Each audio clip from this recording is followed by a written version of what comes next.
السلام عليكم ورحمة الله وبركاته.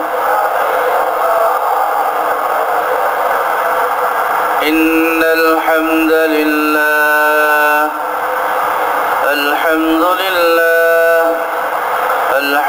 لله نحمده ونستعينه ونستغفره ونعوذ بالله من شرور أنفسنا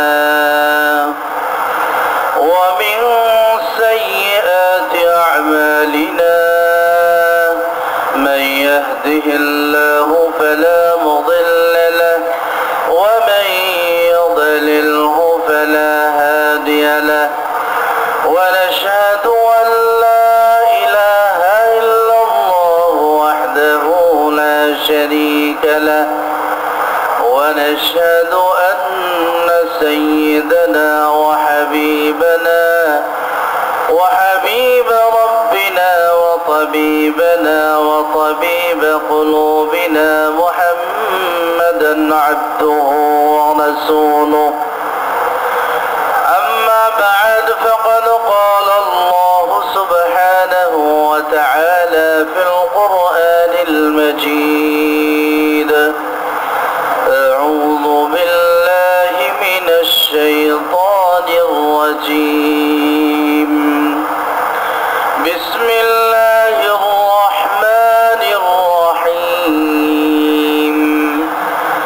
إنا أنزلناه في ليلة القدر وما أدراك ما ليلة القدر. ليلة القدر خير من 1000 شهر. تنزل الملائكة والروح فيها بإذن ربهم من كل أمر. سلام هي حتى مطلع الفجر. وعن عائشة رضي الله تعالى عنها قالت: كان رسول الله صلى الله عليه وسلم إذا دخل العشر الأواخر أحيا الليل وأيقظ أهله وشد المئزر، أو كما قال رسوله النبي الكريم.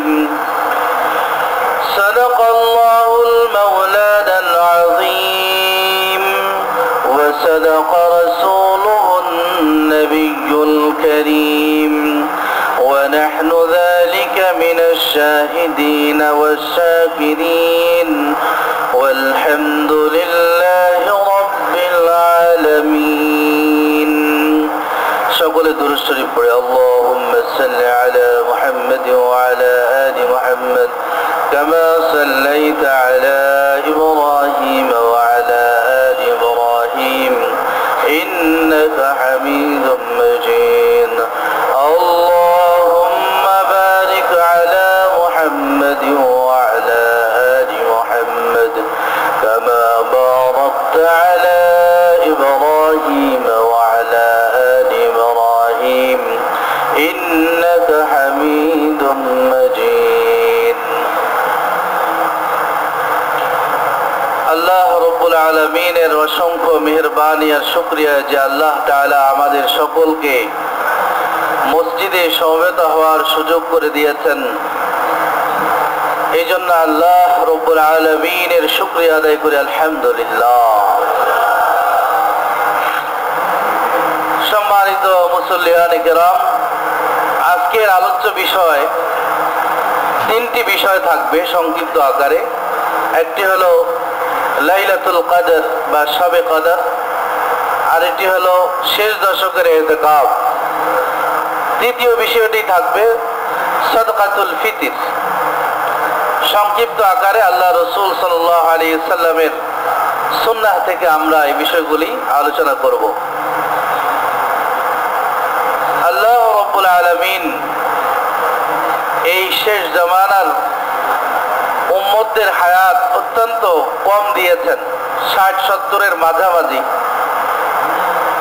কিন্তু আল্লাহ পাকের কাছে এই উম্মতের ইবাদতের মূল্য অনেক বেশি। অন্য কথায় আল্লাহ তাআলা এই উম্মতের হায়াতকে অনেক দামি করে দিয়েছেন। সংক্ষিপ্ত সময়ে অনেক ইবাদত বন্দেগী যা তারা করবে সেগুলির মূল্যমান, সেগুলির কোয়ালিটি আল্লাহ রাব্বুল আলামিনের কাছে খুবই বেশি।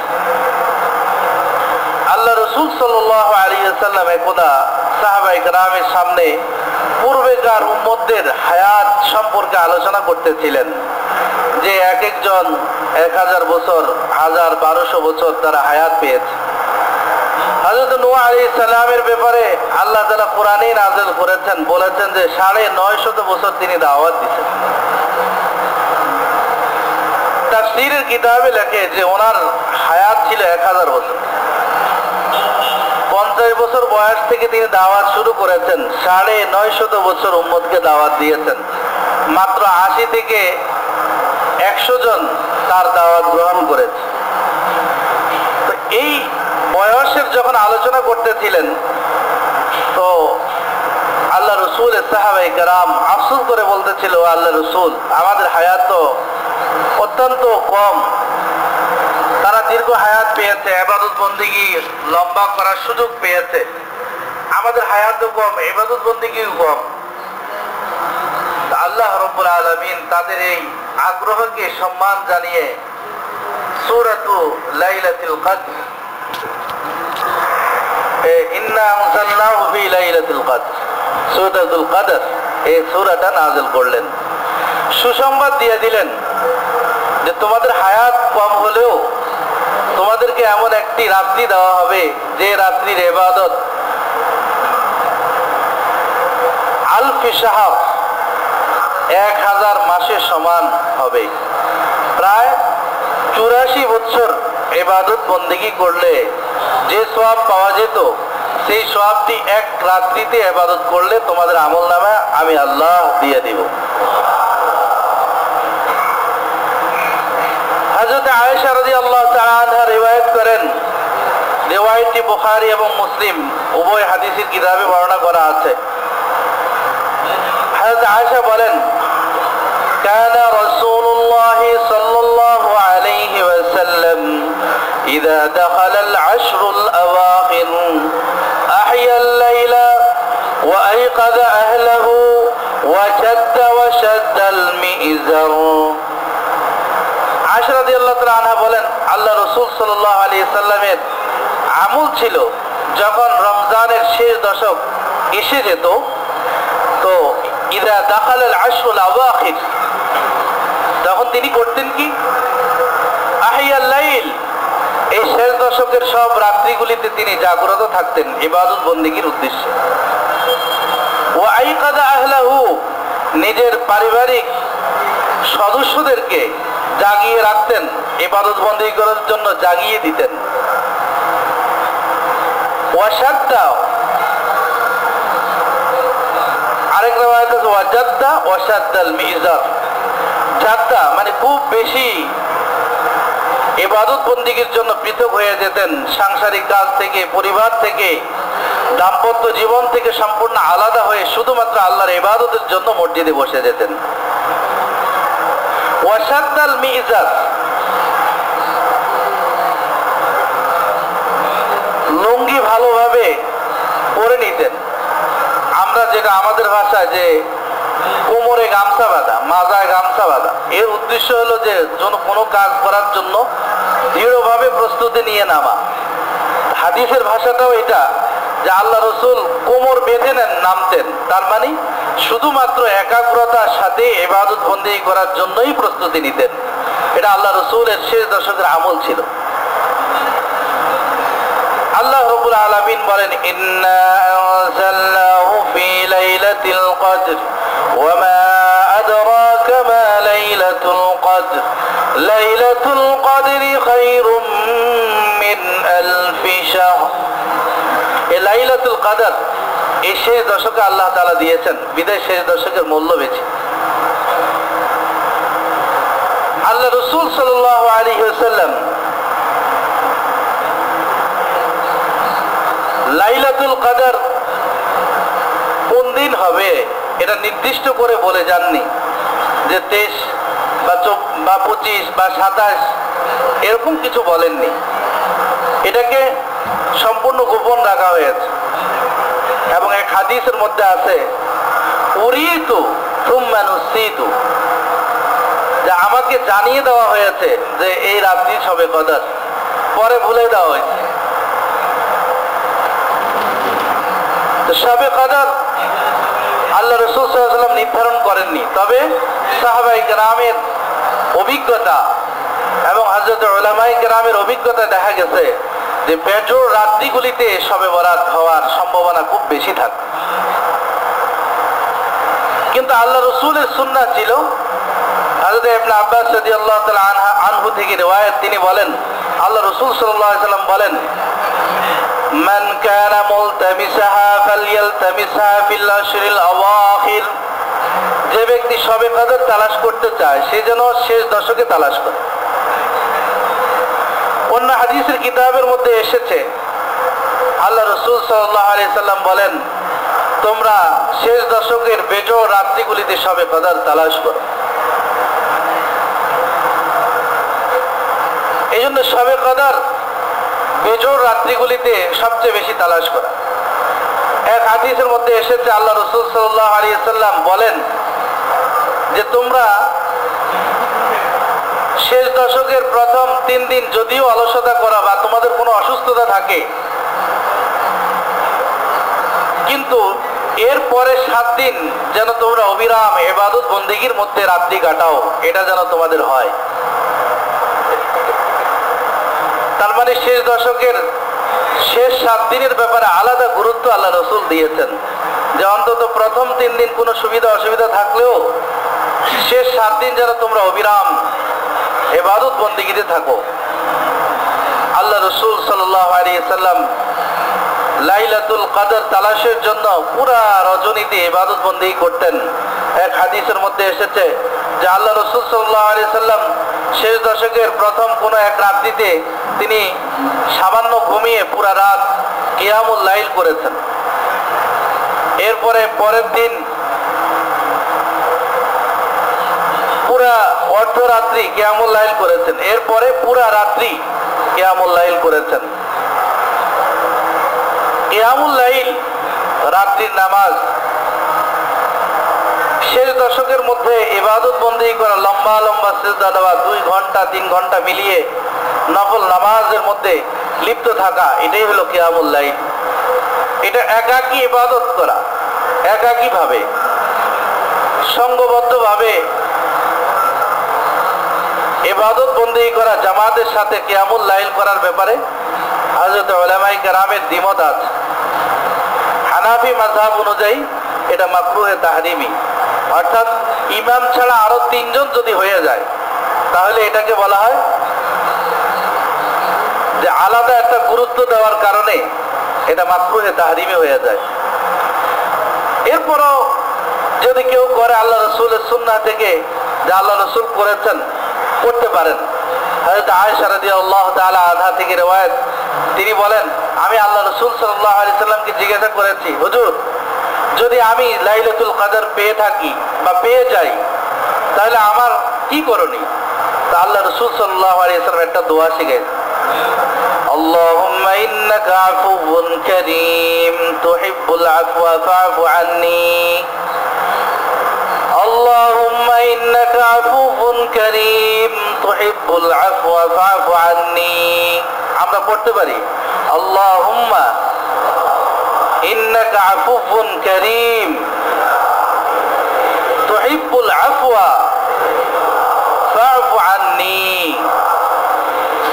হযরত রাসূল করিম সাল্লাল্লাহু আলাইহি ওয়াসাল্লাম শিক্ষা দিয়েছেন যে তুমি এই দোয়া বেশি পড়বা, কি আল্লাহুম্মা ইন্নাকা আফুউন কারীম, ও আল্লাহ নিশ্চয় আপনি দয়ালু ক্ষমাশীল, তুহিব্বুল আফওয়া আপনি ক্ষমাকে পছন্দ করেন, ফা'ফু আন্নী আমাকে আপনি ক্ষমা করে দিন। অন্য হাদিসের মধ্যে এসেছে কেউ রমজান মাস পেল আর রমজান মাস পেয়েও সে নিজের গুনাহকে ক্ষমা করিয়ে নিতে পারেনি, তো আল্লাহ রাসূল সাল্লাল্লাহু আলাইহি ওয়াসাল্লাম তার জন্য বদদুয়া করেছেন, জিবরাইল তার জন্য বদদুয়া করেছেন, আল্লাহ স্বয়ং তার জন্য অভিশাপ দিয়েছেন, লানত দিয়েছেন। আর জিবরাইল আল্লাহ রাসূলের কাছে এই সংবাদ দিয়েছেন, আল্লাহ রাসূল আমিন বলেছেন। তার মানে সকলেই এ ব্যাপারে একত্রতা পোষণ করেছে যে কেউ যদি রমজান মাস পেয়েও তার ক্ষমা করে নিতে পারে নাই, তাহলে আল্লাহ তাআলা লানত আর অভিশাপ তার উপরে। এজন্য সবচেয়ে বড় দোয়া শিখাই দিচ্ছে যে এই রমজান মাসে সবচেয়ে বড় আমাদের করণীয় হলো আল্লাহ থেকে নিজের গুনাহকে ক্ষমা করাই নেওয়া। নিজের গুনাহ যদি ক্ষমা করে নিতে পারি, এটা সবচেয়ে বড় পাওয়া। এই রমজানে আমাদের সবচেয়ে বড় পাওনা হলো আল্লাহ রাব্বুল আলামিন থেকে গুনাহকে ক্ষমা করে নেওয়া। কোনো বান্দার হক যদি আমার উপরে থাকে, তার থেকে ক্ষমা চেয়ে নেওয়া। কাউকে অন্যায়ভাবে আঘাত করেছে, কারো গীবত শিকায়ত করেছি, কারো নামে কুৎসা রটনা করেছি, এটা যদি হয় তার থেকে পার্সোনাল ভাবে ক্ষমা চেয়ে নেওয়া। আর যদি কারো টাকা পয়সা আত্মসাৎ করে থাকি, তাহলে তার প্রাপ্য তাকে দিয়ে দেওয়া, এটা হলো তওবা। এটা যদি করে নিতে পারি, তাহলে আমি সবচেয়ে বড় সৌভাগ্যশালী। রমজান আমার জন্য খুবই উপকারী হবে। 2 নম্বর বিষয়, আল্লাহ রাসূল সাল্লাল্লাহু আলাইহি ওয়াসাল্লাম এই রমজানের শেষ দশকে ইতিকাফ করতেন। আল্লাহ রাসূলের জীবনী খুঁজলে পাওয়া যায় যে 1 বছর শুধু কোনো এক ঝামেলার কারণে আল্লাহ রাসূল সাল্লাল্লাহু আলাইহি ওয়াসাল্লাম ইতিকাফ ছেড়ে দিয়েছেন। এরপরে কিন্তু কাজা করে নিয়েছেন। শাওয়াল মাসে তিনি সেটা কাজা করে নিয়েছেন। এছাড়া তার জিন্দেগিতে কখনো এর শেষ দশকের ইতিকাফ ছুটে নেই। এত গুরুত্ব দিয়ে আল্লাহ রাসূল ইতিকাফ করেছেন। এই কারণে করেছেন যে শেষ দশকে ইতিকাফ যদি কেউ করে, মসজিদে যদি সে ঘুমায়ও থাকে, তার আমলনামায় ইবাদতের সওয়াব লেখা হবে, সওয়াবই লিখতে থাকে। এখানে খাওয়া দাওয়া সবকিছু মসজিদে।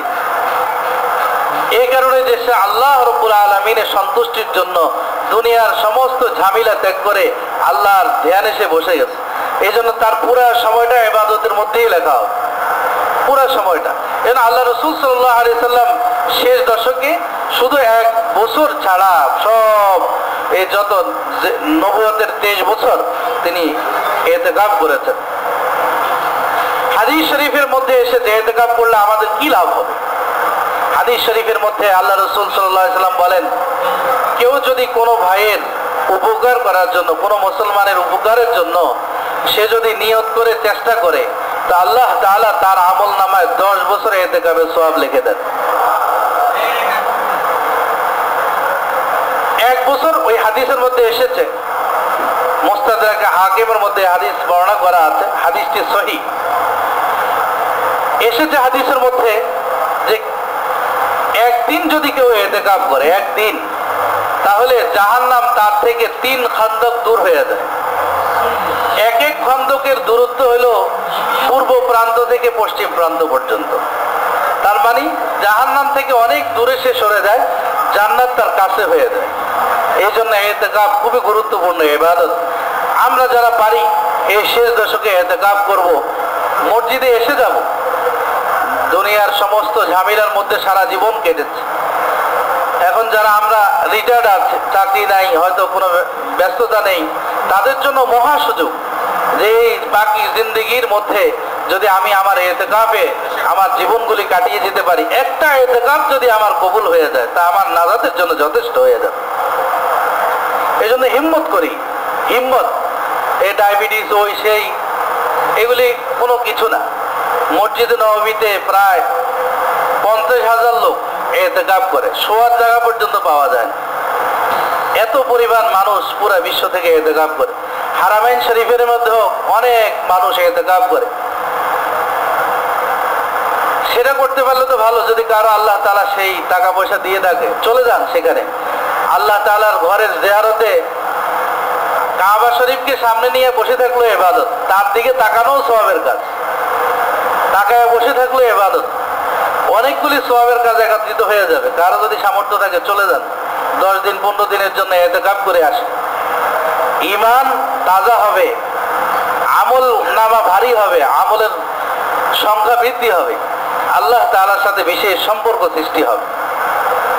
এই জন্য ইতিকাফের, একদিন ইতিকাফের যদি এরকম গুরুত্ব থাকে, 10 দিন যদি আমি ইতিকাফ করি, আর এই ইতিকাফের সওয়াব যদি আমার আমলনামায় লেখা হয়, রমজানকে কেন্দ্র করে 70 গুণ দেওয়া হবে। এই উম্মতের জন্য এক এক নেকি 10 গুণ দেওয়া হয়। এই 10কে 70 গুণ যদি করা হয়, এর ছাড়া আরো যদি ইতিকাফের সাথে এটা মিলানো হয়, কত আমলনামা আমার আমলনামায় জমা হয়ে যাবে। এই জন্য আমরা হিম্মত করি যে আমরা ইতিকাফ করব। এখানে ইনশাআল্লাহ বাসা থেকে খাবার দাবার আনতে হবে না, আমি ব্যবস্থা করে দেবো ইনশাআল্লাহ। কেউ যদি আসেন, সম্পূর্ণ খাবার দাবারের ব্যবস্থা করে দেবো। মাদ্রাসা থেকে পাকানো হবে, আপনার ব্যবস্থা করে দেওয়া হবে।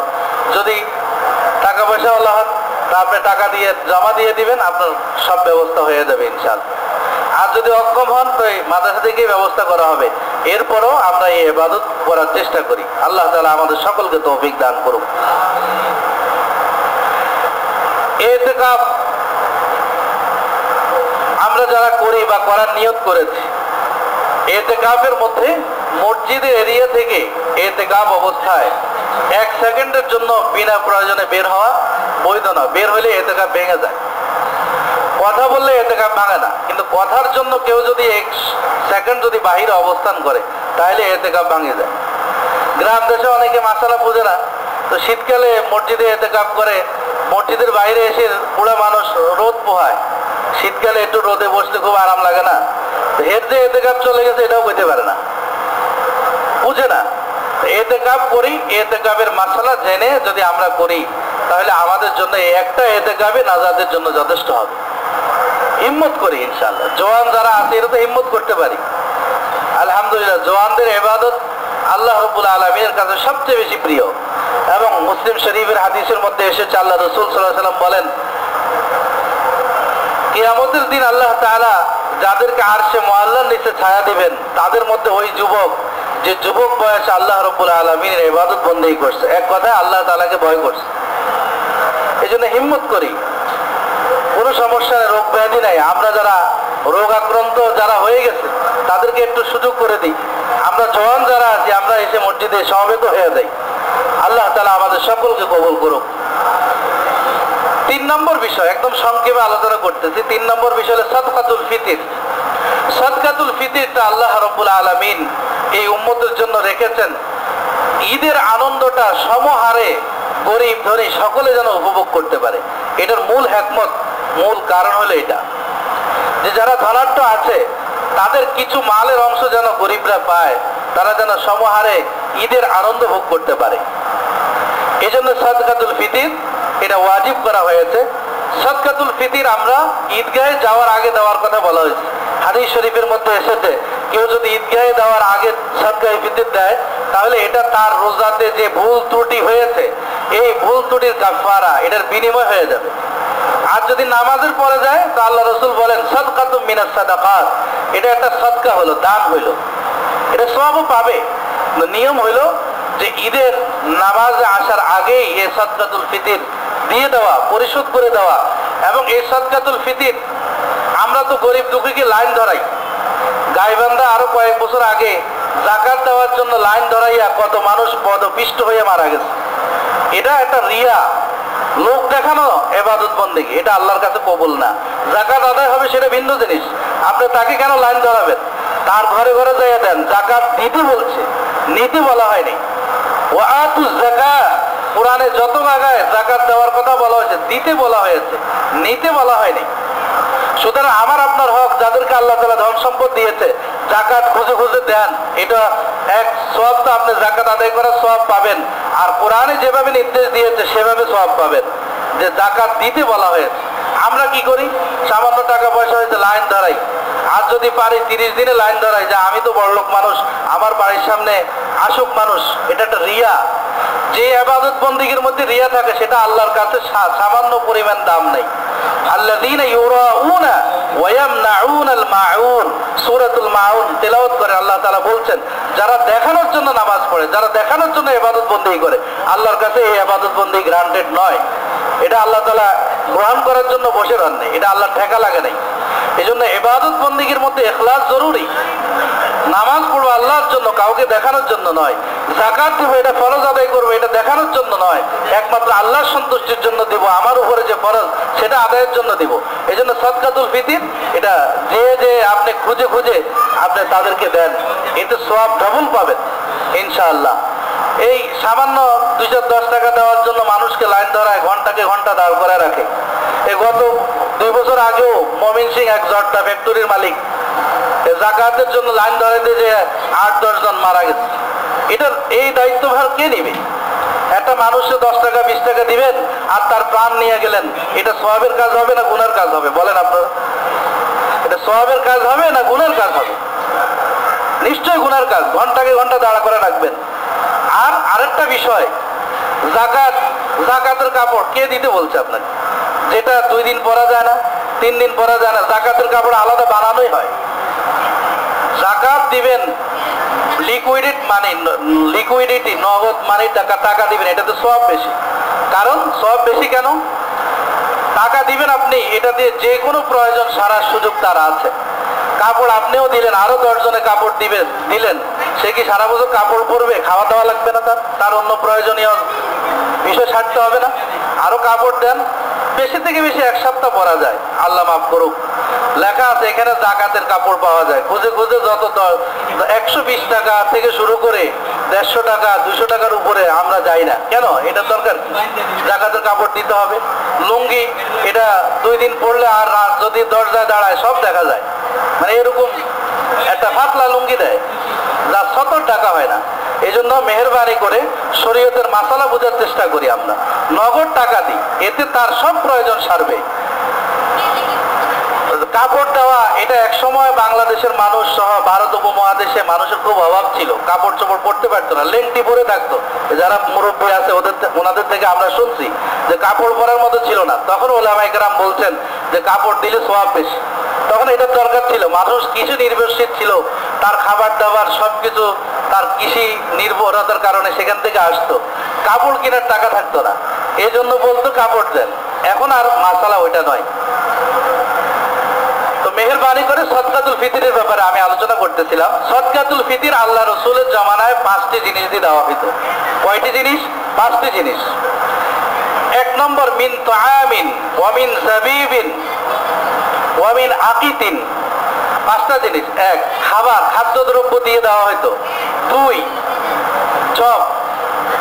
3 নম্বর, পনির। 4 নম্বর, কিশমিশ। 5 নম্বর দেওয়া হয়তো গম বা আটা।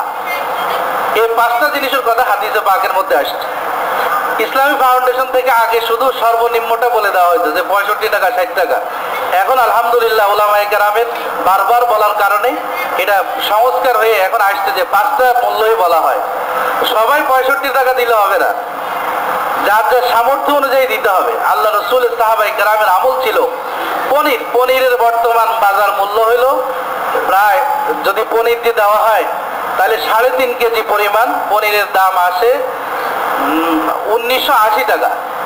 যারা ধনাঢ্য পরিবারের লোক, যাদের কাছে আল্লাহ তাআলা ধন সম্পদ দিছে, তারা এই সর্বোচ্চটা দিবেন। আপনি 65 টাকা দিলে তো আপনার সদকাতুল ফিতর আদায় হবে না, এই জিনিসটা বুঝে নিতে হবে। সবাই 65 টাকা দেয়, 65 টাকা সকলের জন্য নয়, এটা সর্বনিম্ন, এটা নিচে আর হয় না। এই 65 টাকা নির্ধারণ করা হয়েছে আটার মূল্য হিসাবে। আমাদের দেশে আটার মূল্য 1 কেজি আটা 33 টাকা বাজার মূল্য হিসাবে ধরা হয়েছে। তো আটা আরবে এটা ছিল কম, এটা দামি ছিল, তাদের কাছে খেজুর কিশমিশ এগুলি একটু কম দামি ছিল, এই কারণে ওগুলি 3.5 কেজি 300 গ্রাম বা 3.5 কেজি। আর আটা দেওয়া হয়তো 1 কেজি 633 গ্রাম, মানে এটাকে আরবিতে বলে অর্ধ-স, নিসফু-স, নিসফু মিনাস-স। অর্ধ-স হলে 1 কেজি 633 গ্রাম। এই কারণে আটার মূল্য 65 টাকা ধরা হয়েছে আমাদের দেশের মূল্য হিসাবে। যদি আমরা সেটা দিই, এটা সর্বনিম্ন আদায় হবে। যারা সদকাতুল ফিতর কারা দিবে?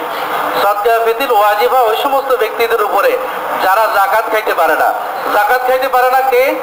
যাদের কাছে চলার মতো অন্তত 1 দিন খাবার দাবার যাদের কাছে আছে, 1 দিনের বেশি খাবার দাবার যাদের কাছে আছে, বা এই পরিমাণ সম্পদ আছে, অথবা বাপ দাদার জমি আছে, টাকা পয়সা নাই, জমি আছে অনেক কিন্তু আসলে সে টাকা পয়সা না, গরিব, এই বেটা জাকাত খাইতে পারবে না। শরীয়ত বলে তুমি জায়গা জমি বিক্রি করে খাও। স্বর্ণ গয়না, বিধবা মহিলা 7 ভরি 8 ভরি স্বামী রেখে যাওয়া স্বর্ণ গয়না, টাকা পয়সা নাই, ঠিক আছে, সে অভাবে আছে, এ জাকাত খাইতে পারবে না। শরীয়ত বলে তুমি স্বর্ণ বেচে খাও। বেচতে থাকো, খাইতে থাকো, যতদিন পর্যন্ত শেষ হবে, এরপরে তুমি যাকাত খাও, তোমার কাছে নাই তখন তুমি যাকাত খাও।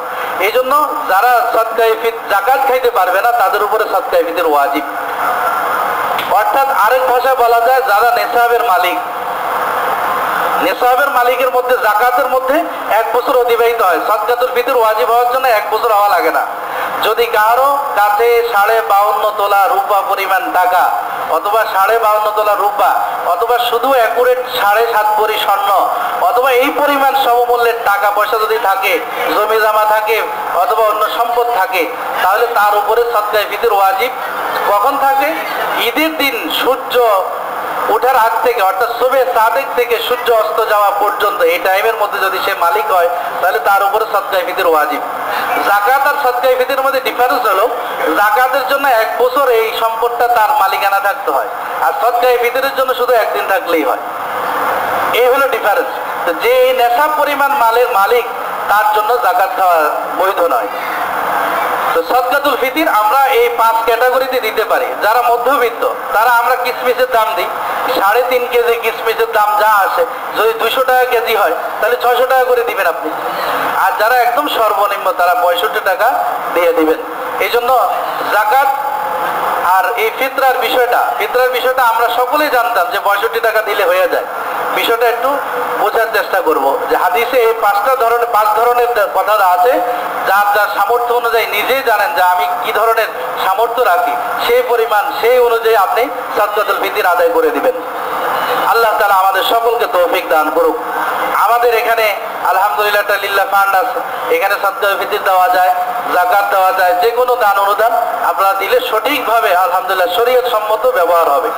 এবং আলহামদুলিল্লাহ এখানে একটা পয়সা অপচয় এবং কোনো ধরনের খেয়ানত হয় না। যদি কেউ মনে চায় একদম পুরো বছরের হিসাব নিকাশ দেখতে যদি চায়, আলহামদুলিল্লাহ আমরা দেখানোর জন্য প্রস্তুত আছি। আপনি যে কোনো সময় আসবেন, দেখাই দেবো ইনশাআল্লাহ। আমাদের প্রায় 1 বছরে 1 কোটি টাকার মতো খরচ হয়। তো এটা আসলে এই জনসাধারণের দান অনুদান থেকে আসে, সরকার থেকে আমাদের কোনো দান অনুদান দেওয়া হয় না। এজন্য এই মাদ্রাসাগুলি বা দ্বীনকে টিকায় রাখার জন্য এই যে মসজিদ মাদ্রাসা, আপনি যে ইমাম যাদেরকে বানাবেন, যাদের থেকে ফতোয়া নেবেন, এটার একমাত্র এই ফ্যাক্টরি হলো দ্বীনি মাদ্রাসাগুলি। দ্বীনি মাদ্রাসাগুলি যদি না থাকে, ফ্যাক্টরি না থাকলে আপনি হোলসেল দোকানে কোনো জিনিস পাবেন না।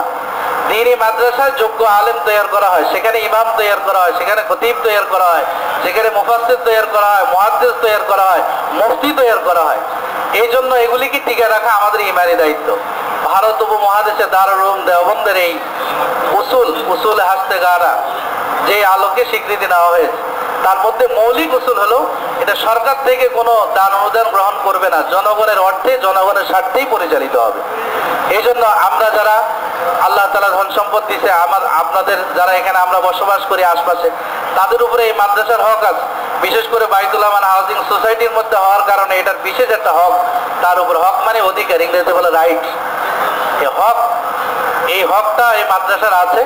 এই জন্য আপনারা বিশেষভাবে এই মাদ্রাসার প্রতি খেয়াল রাখবেন। যারা দিতে পারবে না তারা দোয়া করবেন যেন আল্লাহ তাআলা দিন এই মাদ্রাসাকে উন্নতির দিকে, তরাক্কির দিকে নিয়ে যায়। আজকে এই 3টা বিষয়ে আলোচনা হলো। 1 নম্বর শবে কদর, 2 নম্বর ইতিকাফ, 3 নম্বর এই সদকাতুল ফিতর। এই সদকাতুল ফিতর আমরা আল্লাহ তাআলা যাদের তৌফিক দিয়েছে ঈদগাহে যাওয়ার আগেই আমরা আদায় করার চেষ্টা করব। আর যারা আমরা ইতিকাফ করব, আজকেই 20 রমজান, এই 20 রমজান সূর্য অস্ত যাওয়ার আগেই মসজিদে ঢুকে যেতে হবে। যদি কেউ না পারেন পুরো 10 দিন থাকতে, আপনি 2 দিন থাকেন, 3 দিন থাকেন, নফল ইতিকাফ যতটুকু পারেন ততটুকু অন্তত মসজিদে থাকেন, এটা আপনার কাজে লাগবে। আমরা তো সময় বিভিন্নভাবে অপচয় করি, সময়ের মূল্য দেওয়ার চেষ্টা করি। এটা দুনিয়াতেও মূল্য আছে, আখিরাতেও মূল্য আছে। যারা দুনিয়াতে সময়কে মূল্য দিছে তারা দুনিয়াতে বড় হয়েছে, যারা আখিরাতের লাইনে সময়কে মূল্য দিয়েছে তারা আখিরাতের লাইনও বড় হয়ে। আল্লাহ তাআলা আমাদের সকলকে তৌফিক দান করুক। সকলে বলে আমিন। আলহামদুলিল্লাহ রাব্বিল আলামিন, والصلاة والسلام على سيد الأنبياء والمرسلين وعلى آله وأصحابه أجمعين. ربنا ظلمنا أنفسنا وإن لم تغفر لنا وترحمنا لنكونن من الخاسرين. ربنا آتنا في الدنيا حسنة وفي الآخرة حسنة وقنا عذاب النار ربنا هب لنا من أزواجنا وذرياتنا قرة أعين واجعلنا للمتقين إماما ربنا اغفر لنا ولإخواننا الذين سبقونا بالإيمان ولا تجعل في قلوبنا غلا للذين آمنوا ربنا إنك رؤوف رحيم يا الله يا رب العالمين রমজানের দ্বিতীয় দশকে আল্লাহ শেষ হওয়ার পথে মাওলাই করিম ইয়া রাব্বুল আলামিন জুমার নামাজ আদায় করার পর আপনার শাহী দরবারে আমরা হাত উত্তোলন করেছি মাওলাই করিম আমাদের জিন্দেগীর সমস্ত গুনাহগুলি আপনি ক্ষমা করে দেন ইয়া আল্লাহ ইয়া রাব্বুল আলামিন আমাদের মাতা পিতা দাদা দাদি নানা নানি আত্মীয় স্বজন যারা কবরস্থ হয়েছে মাওলাই করিম আমরা জানি না তারা কি অবস্থা আছে আল্লাহ মেহেরবানি করে তাদের জিন্দেগীর সমস্ত গুনাহগুলি ক্ষমা করে জান্নাত নসিব ফরমান ইয়া আল্লাহ যাদের মাতা পিতা কোনো বেঁচে আছে মাওলাই করিম মাতা পিতার খেদমতের মাধ্যমে আপনার সন্তুষ্টি অর্জন করার তৌফিক আমাদের সকলকে নসিব ফরমান ইয়া আল্লাহ অনেকে অসুস্থ আছে মাওলাই করিম দোয়া চেয়েছে ইয়া আল্লাহ আপনি মেহেরবানি করে আপনার দারু শিফা থেকে তাদেরকে শিফা নসিব ফরমান ইয়া আল্লাহ ইয়া রাব্বুল আলামিন অনেক মুসল্লি আল্লাহ হাত উত্তোলন করেছে ইয়া আল্লাহ সকলের দিলের নেক উদ্দেশ্যগুলি পুরো করে দেন ইয়া আল্লাহ ইয়া রাব্বুল আলামিন যারা অভাবনটন আছে মাওলাই করিম সকলের অভাব অনটন দূর করে দেন ইয়া আল্লাহ যারা ঋণগ্রস্ত আছে ঋণ পরিশোধ করার তৌফিক দান করেন মাওলাই করিম আমাদের অত্র মাদ্রাসায় আল্লাহ 1,80,000 টাকা ঋণী ইয়া আল্লাহ চাল দোকানে বাকি মাওলাই করিম ইয়া আল্লাহ মাদ্রাসার সকল ঋণ পরিশোধ করার তৌফিক দান করেন ইয়া রাব্বুল আলামিন ইয়া আরহামার রাহিমিন অনেক ভাই তাদের মৃত আত্মীয় স্বজনের জন্য দোয়া চেয়েছেন ইয়া আল্লাহ আমাদের সভাপতি সাহেবের বোন মারা গেছে মাওলাই করিম ইয়া আল্লাহ সকলের গুনাহগুলি ক্ষমা করে আপনি জান্নাত নসিব ফরমান ইয়া আল্লাহ যে কমপ্লেক্সে আমরা বসে আছি ইয়া আল্লাহ আত্র কমপ্লেক্সকে আপনি কবুল আর মঞ্জুর করে নেন ইয়া আল্লাহ কমপ্লেক্সের মাদ্রাসার যত জরুরত আছে গায়বী খাজানা থেকে পুরো করে দেন বেশি থেকে বেশি আমাদের সকলকে দ্বীনি প্রতিষ্ঠানগুলিকে সহযোগিতা করার তৌফিক নসিব ফরমান ইয়া আল্লাহ আত্র কমপ্লেক্সের প্রতিষ্ঠাতা জনাব আলহাজ আব্দুল্লাহ খান সাহেব তার সহধর্মিনী সহ মসজিদের কোণে শায়িত আছে মাওলাই করিম এই মাদ্রাসার উসিলায় তাদের সকলের জিন্দেগীর গুনাহগুলি ক্ষমা করে জান্নাত নসিব ফরমান ইয়া রাব্বুল আলামিন অনেক মুসল্লি আল্লাহ বিভিন্ন উদ্দেশ্য নিয়ে দেওয়া চেয়েছে সকলের নেক উদ্দেশ্যগুলি পুরা করে দেন ইয়া আল্লাহ যারা অসুস্থ আছে তাদেরকে শিফা দান করেন মাওলাই করিম আমাদের সকলের দোয়াকে আপনি কবুল আর মঞ্জুর করে নেন ওয়া সাল্লাল্লাহু তাআলা আলা খায়র খালকি মুহাম্মদ ওয়া আলা আলিহি ওয়া আসহাবিহি আজমাইন আমিন আমিন বিরহমাতিকা ইয়া আরহামার রাহিমিন